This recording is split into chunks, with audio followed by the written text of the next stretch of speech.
ধর্মচক্র আচ্ছা এমনিতে বইব ধর্মচক্র আচ্ছা আচ্ছা ওই মধ্যে আছে না, এখানে যে রিংয়ের মধ্যে বসবে 33টা লাইট।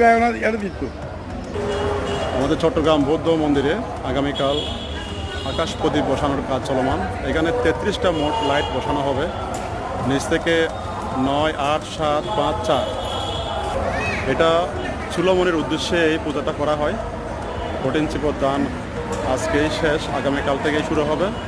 মোট 1 মাসের জন্য এই পূজাটা করা হয়। বিভিন্ন স্থানে আছে এই পূজাটা আকাশ প্রদীপ। তো যারা এখানে দান করতে ইচ্ছুক তারা অংশগ্রহণ করতে পারেন সামান্য কিছু। আমরাও এখানে অংশগ্রহণ করতেছি। যে বৌদ্ধ মন্দিরের সামনের যে স্থানটা আছে এই স্থানে এখানে কাজ চলমান, সেখানেই বসবে এই আকাশ প্রদীপটা।